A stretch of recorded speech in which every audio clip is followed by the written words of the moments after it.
감사합니다. 잘 오셨습니다. 저희 교회가 다음 주 추수감사주의를 보내고 우리 김 목사님께서 잘 설명을 해주셨는데 여기 보면 15,000원 상당의 VIP 상품권이 들어있는데요.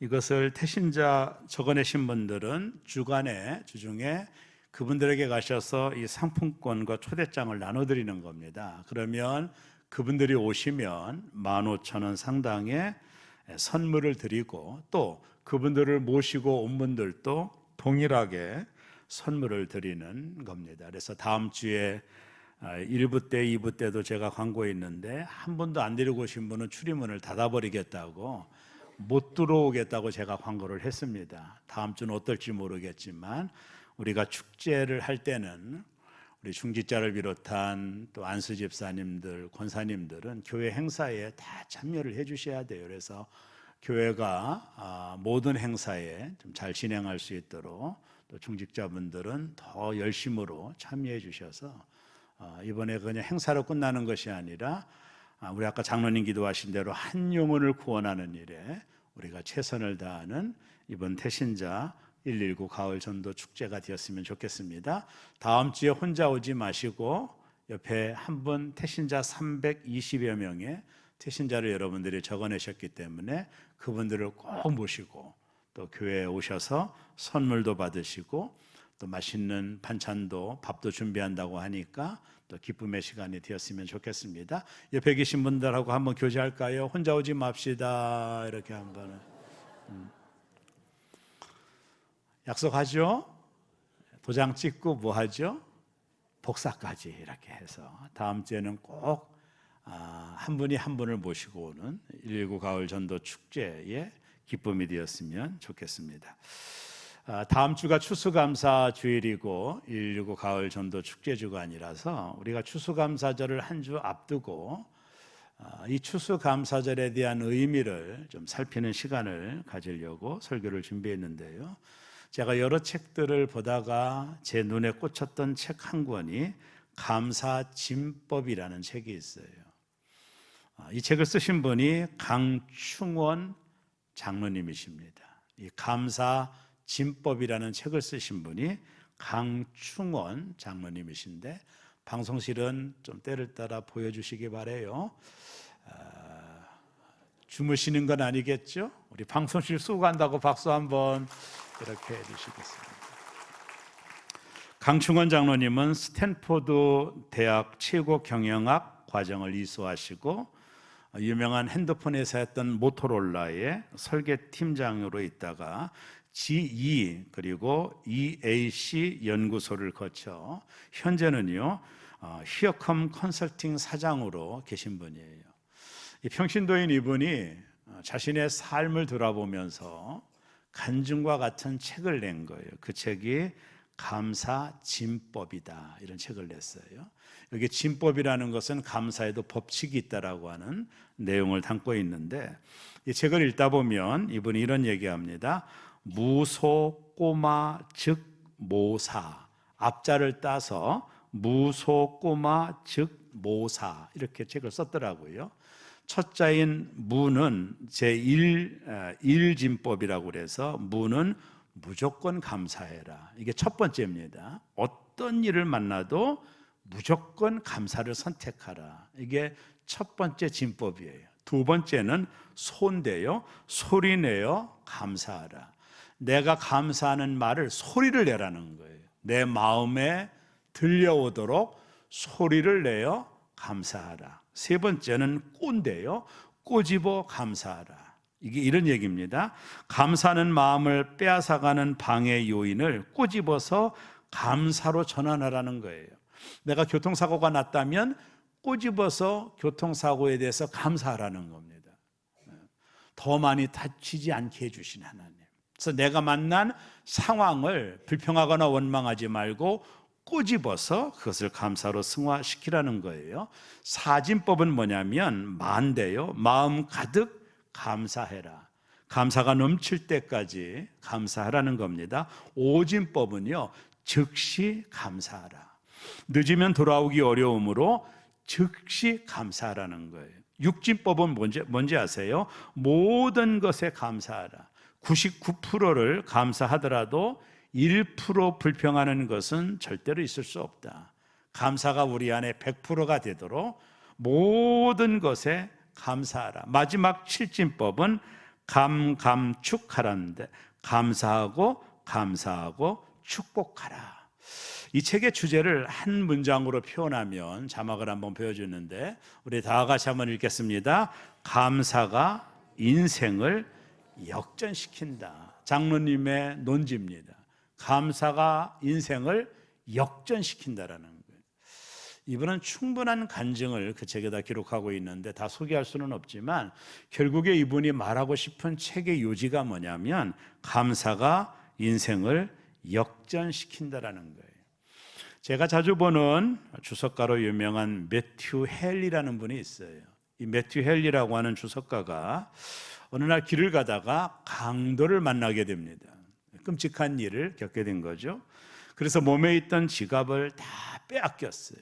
그리고 집에 돌아와서 그날 저녁에 일기를 씁니다. 거기다가 이런 일기의 내용을 썼는데 4가지 감사를 썼어요. 첫째, 이제까지 한 번도 강도 만난 적이 없었던 것을 감사합니다. 처음이니까. 두 번째, 오늘 지갑만 빼앗기고 목숨은 빼앗기지 않게 된 것을 감사드립니다. 세 번째, 지갑을 통째로 빼앗겼으나 돈이 많이 없었음을 감사합니다. 넷째, 내가 강도 당한 사람이지 강도가 아닌 것을 감사합니다. 여러분 어떠세요?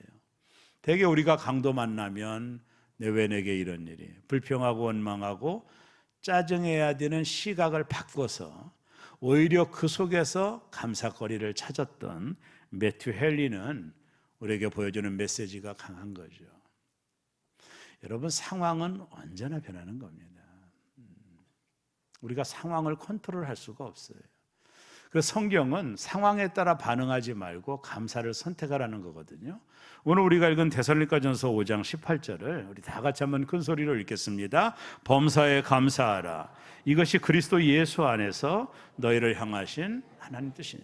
여러분, 하나님의 뜻을 굳이 기도해서 알 필요가 없어요. 하나님의 뜻은 명료합니다.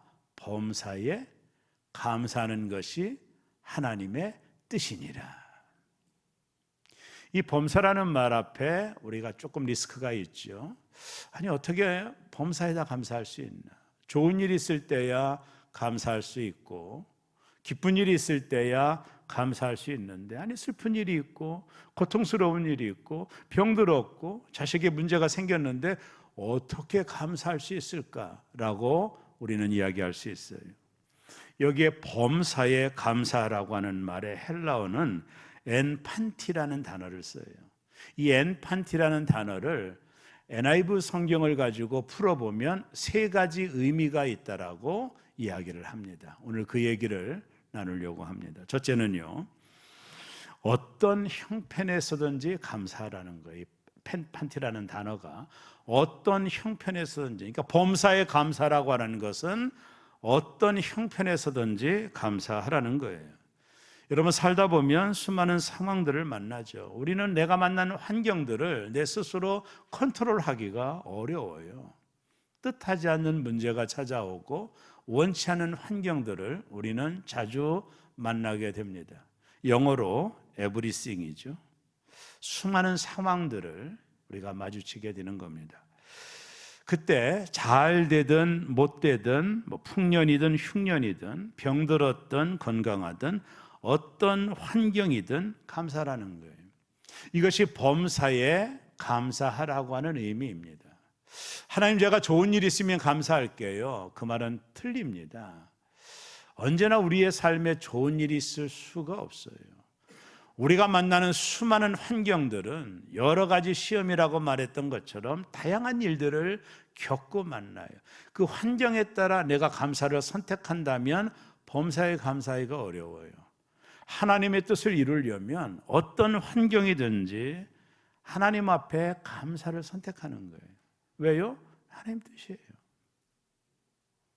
어떤 할아버지가 언제나 모든 일에 감사를 잘하는 할아버님이 계셨는데, 주변 사람들이 할아버님 때문에 은혜를 받았어요. 입만 열면 감사하니까. 근데 어느 날 그 할아버님이 고기 한 근을 시장에서 사가지고 오다가 돌에 걸려 넘어지셨어요.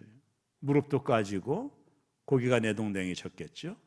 근데 마침 그것을 지나가다가 개 한 마리가 이게 웬 떡이냐며 고기를 물고 달아나 버렸어요. 무릎에 상처도 있고 소중한 고기를 잃어버렸어요. 근데 할아버님이 옷을 툭툭 털며 일어나면서 이렇게 말하는 거예요. 하나님 감사합니다. 그러는 거예요. 옆에 지나가던 젊은이가 도대체 이해할 수가 없어서 할아버지 뭐가 그렇게 감사해요? 이렇게 물어봤더니 할아버지가 이렇게 대답을 했어요. 야, 이 사람아, 고기를 잃어버렸으나 내 입의 입맛은 잃어버리지 않고 그대로 있으니 감사하지 않은가? 라고 대답을 했어요. 젊은이가 너무 놀래가지고 웃게 되는 거죠. 범사에 감사하라고 하는 말은 어떤 형편이든지 감사를 선택하는 거예요. 왜요? 그게 우리에게 유익이 있어요. 나를 지으신 하나님이 말씀하시는 거예요. 그게 내게 유익이 있는 거예요. 여러분, 불평을 선택하면 행복할 수가 없어요. 내게 좋은 일만 기대하고 감사한다면 영영 감사할 수가 없어요. 감사라고 하는 것, 범사에 감사라는 것은 어떤 상황에서도 감사를 선택하라는 거예요. 왜요? 그것이 하나님의 뜻이지만 그게 내게 유익하기 때문이에요. 여러분, 감사에는 두 가지 스타일이 있다고 생각을 합니다. 유형인데요. 첫째는요, 편식 감사가 있어요. 음식도 자기가 좋아하는 음식만 꼬집어 먹는 것처럼 좋은 일이 있으면 감사하고 그렇지 않으면 불평하는 것을 편식 감사라고 하거든요. 성경이 우리에게 말하는 감사는 그것이 아니라 전천후 감사예요. 모든 상황과 모든 환경 속에서 감사를 하는 거죠. 이것이 하나님의 뜻이라고 말씀하고 있는 거예요. 여러분, 금세기 미국에 나온 위대한 찬송가 작사자였던 크로스비라는 여자가 있습니다. 1820년에서 1915년까지 95세 일기로 세상을 떠난 분인데, 우리가 부르는 찬송가 중에 이분의 찬송가가 거의 반 정도는 될 거예요. 8,000여 편의 찬송시를 썼던 분입니다. 이분이 어떤 분이길래 이렇게 아름다운 찬송시를 우리에게 남겼을까? 이분을 잠깐 소개하면, 이분은요, 생후 6개월 때 감기가 걸려 이상한 발열로 인하여 눈이 멉니다. 6살 때, 6개월 때 소경이 돼요. 그리고 부친이 크리스비의 아버지가 태어난 지 1년도 못 돼요. 아버지가 세상을 떠납니다. 볼 수도 없죠. 아버지가 세상을 떠나버려요. 참 비참하지 않습니까? 그러나 크리스비는 이 어려운 환경에 굴하지 않고 날마다 기쁨으로 찬양하며 인생을 삽니다. 그러던 어느 날 크리스비스를 지켜보던 한 성도가 그녀에게 질문을 던져요. 아니, 이 어려운 환경에서도 어떻게 기쁨으로 찬양하며 감사하며 살 수 있습니까? 그 비결이 무엇입니까? 라고 질문을 할 때 크리스비가 그런 대답을 하죠. 하나님에 대한 감사는 말로 다 할 수 없는 것이지만 그 중에서 하나님께서 나를 택하여 주셔서 내가 그리스도인이요 그 은혜 안에서 살아갈 수 있다는 것이 나는 감사합니다. 하나님이 나를 구원해 주시고 하나님의 자녀로 만들어 주시고 영원한 천국을 소망 중에 바라볼 수 있게 해 주셔서 나는 감사합니다. 그랬습니다.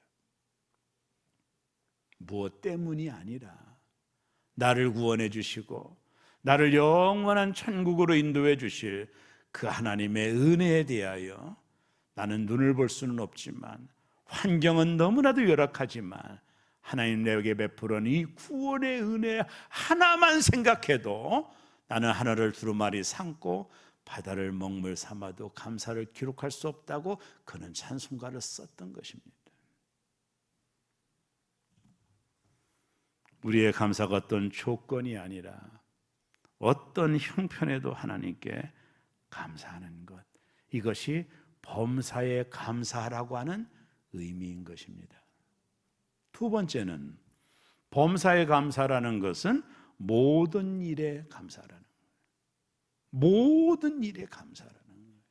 거기에는 좋은 일도 있고 나쁜 일도 있지만 모든 일에 감사하라는 거예요. 유명한 성자였던 크리스토쯤이라는 분이 성도들이 하나님 앞에서 감사하지 못하는 세 가지 이유가 있다라는, 이 세 가지 이유 때문에 하나님의 뜻을 이룰 수 없는 삶을 산다라는 거예요. 자막을 한번 보여주면 이 크리스토즘 이런 말을 했어요. 우리 한번 다 같이 한번 읽겠습니다. 첫째, 이 땅에서 일어난 각종 사건을 모두 우연으로 보기 때문이다. 이게 감사하지 못하는 이유라는 거예요. 내가 당하는 모든 것이 그냥 우연이야. 좋은 일이 있으면 우연히 좋은 일이 생긴 거야. 이렇게 생각하기 때문에 감사 못한다는 거예요. 여러분, 하나님 안에서 우연이 어디 있어요? 참새 한 마리도 하나님이 허락하지 않으면 땅에 떨어지지 않는 거예요. 모든 것이 필연인 거죠. 우연이라고 생각하기 때문에 감사하지 않는다는 것. 두 번째, 다 같이 합니다. 모든 것이 내 힘으로 되었다는 생각 때문에 감사하지 않는다는 거예요. 내가 능력이 있어서 된 거지, 내가 실력이 있어서 된 거지, 이렇게 생각함으로 하나님의 은혜에 대하여 감사하지 않는다라고 말했어요. 셋째, 다 같이 읽습니다. 남과 비교하기 때문에 감사하지 않는다. 여러분, 대다수 불평과 불만의 원인이 뭐예요? 나를 남과 비교하기 때문이거든요. 내가 없는 것 때문에, 남과 비교해서 내가 없는 것 때문에 불평하지, 내게 있는 것으로 감사하기는 참 어려운 것이 우리의 마음이에요. 오늘 그리스도는 사람이 감사하지 못하는 세 가지 이유, 오늘 본문을 보면서 맞다라는 생각을 하게 되었어요. 여러분은 우연일까요? 모든 것이 내 힘으로 되는 걸까요? 여러분, 그렇게 생각하는 건 아니시겠지요? 그리고 남과 비교하여 혹시 원망하고 있는 것은 아닌가요? 이 크리스토춤이 말하는 성도들이 감사하지 못하는 세 가지 이유가 어찌 합당하지 않겠습니까? 여러분, 저도 그림 그리는 걸 좋아하지만 유명한 화가들이 그림을 그릴 때 이 흰 도화지에 캠퍼스에 그림을 그릴 때 가장 중요하게 여기는 것은 명암에 대한 기술이에요. 쉽게 말하면 어두운 것과 밝은 것들을 물감으로 그려내는 거죠. 그래서 먼 데 있는 것은 흐리게 그려 원근감을 멀리하고, 가까이 있는 것은 진하게 그려 가까이 있는 것을 구성을 하는 거예요. 그림에 있어서 명암 관리라고 하는 것은 대단히 중요한 그림의 기술이거든요. 여러분, 저와 여러분의 인생에 어떤 때는 검은색도 있고 어떤 때는 밝은 색도 있는 거죠. 그러나 우리의 모든 삶을 하나님께서 연결하여 합력하여 작품을 만들어 가는 것뿐이에요. 우리 인생에 어두운 데도 있고 밝은 데도 있지만 이 모든 것들을 하나님께서 합력하여 아름다운 작품을 만들어가는 중이거든요. 그래서 바울이 로마서 8장 28절에 뭐라고 말합니까? 사랑하는 자, 곧 그의 뜻대로 부르심을 입은 자들에게는 모든 것이 합력하여 선을 이루느니라. 인생에 어두울 때도 있지만, 인생에 밝을 때도 있지만, 어둠과 밝음 모든 것이 우리 인생에 있지만 하나님은 그 모든 명암을 가지고 우리의 삶을 작품으로 만들어 가고 계시기 때문에 우리가 어떤 일을 만나도 어떤 상황을 만나도 나에게 역사하시는 하나님 앞에 감사할 수 있는 거예요. 지금은 이해할 수 없지만 우리가 다니엘 기도를 밤마다 하는데 그들을 통해서 뭘 느낄 수 있어요? 어제는 KBS 아나운서도 그런 얘기 하잖아요. 우리의 삶에 명암이 있다라는 겁니다. 어려움도 있다라는 겁니다. 그 고비마다 하나님을 만나는 거라는 거예요. 하나님을 깊이 체험하라는 겁니다. 어두울 때는 어두울 때처럼 감사하고 밝을 때는 밝음으로 인하여 감사하는 것, 이것이 전천후 감사요, 범사의 감사라고 하는 의미인 것이죠. 여러분, 구약의 욥을 좀 걸어보세요. 모든 것 다 잃어버리지 않았습니까? 얼마나 불평의 요소들이 많아요. 병들었죠. 자식 10자녀 다 잃어버렸죠. 재정적인 손실이 있었죠. 자신의 몸에는 병이 들어 기와를 깨쳐 자신의 몸을 긁으면서 요비했던 그 유명한 말씀, 욥기서 1장 21절에 보면 주신 자도 여호와시요 거두신 이도 여호와시오니 여호와 이름이 찬송을 받을지어다. 내 모든 상황은 내가 이해할 수 없지만, 내게 왜 이런 일이 왔는지 이해할 수 없지만, 주신 자도 여호와시요 거두신 자도 여호와시오니 여호와 이름이 찬송을 받을지어다. 그런 고백을 하거든요. 어떤 일을 만나도 하나님의 계획하심을 믿고 찬송하는 거죠. 조성필이라고 하는 목사님이, 조성재라는 목사님이 크리스천 투데이라고 하는 곳에 글을 올렸더라고요. 제가 유심히 읽고 감동스러워서 소개하려고 하는데요. 이분이 자신이 부교육자 시절에 일어났던 스토리를 글로 썼더라고요. 자신이 어떤 큰 교회의 부교육자였었대요. 근데 어느 날 자신이 교구의 어떤 한 집사님이 신방을 요청한 것이 아니라 교구장이, 목사님, 우리 교육의 누구 집사님이 지금 계속 실족해 있어서 목사님 한번 신방 와달라고 요청을 해서 부목사님이 신방을 가게 됐습니다. 그 집사님 가정에 들어갔더니 이유가 뭐냐면 300만 원이라는 큰 돈을 잃어버려서 실망하고 있는 집사님이었어요. 이야기를 들어보니까 이분이 이제 시장에서 장사를 했는데 18명의 개원과 함께 개를 운영을 했대요. 매달마다 한 사람씩 300만 원의 돈에 목돈을 받는 개를 운영을 한 거예요. 어느 날 자신이 열심히 개금을 부었는데 개주가 돈을 가지고 도망을 간 거예요. 이 소식을 들었던 이 집사님이 어마어마한 상처와 낙심을 한 거예요. 왜냐하면 그 당시만 해도 300만 원 정도면 변두리 집을 살 만한 큰 돈이었다라는 거예요. 그래서 절망하고 집에 있는 부목사님이 신방을 갔습니다. 절망하고 코가 빠져 있는 집사님에게 이런 말을 했습니다. 집사님, 그분의 간증입니다. 하루에 70번씩 감사를 해보세요. 70번씩 감사를 해보세요. 그렇게 설교를 했대요. 그러니까 이 집사님이 이해가 됩니까? 지금 돈을 300만 원을 잃어버리고 개장이 도망을 갔는데 무슨 감사가 있어요? 어마어마한 돈 아니에요? 집 한 채를 살 수 있는 액수라니까 얼마나 실망하고 절망하겠어요. 속으로 그랬대요. 그 집사님 무슨 그런 말을 하느냐. 그리고 목사님은 가정을 떠나왔죠. 그리고 나서 3개월 정도가 흘렀어요. 근데 철야 예배를 드리는데 그 집사님이 강단에 나와서 간증을 하더라는 거예요. 부목사님이 보니까. 근데 어떤 간증을 하는지를 가만히 들어보니까 자기가 3개월 전에 부목사님이 오셔서 신방을 했는데 내가 300만 원의 개주에게 돈을 뗐는데 개주가 도망가서 코가 빠져 있는데 부목사님이 오셔서 70가지의 감사를 하고 말씀을 하고 떠났는데 처음에는 콧방귀도 안 꼈대요. 무슨 감사냐고 이 어려운 일 당했는데 내가 가만히 생각해 보니까 그래도 하나님이 보낸 주의 종이니까 내가 순종해 보겠다. 그래서 하루에 70가지 감사를 지어 짜내듯 했다라는 거예요. 하여간 짜내고 짜내니까 하루에 70가지씩 감사거리가 발견이 되더라는 거예요.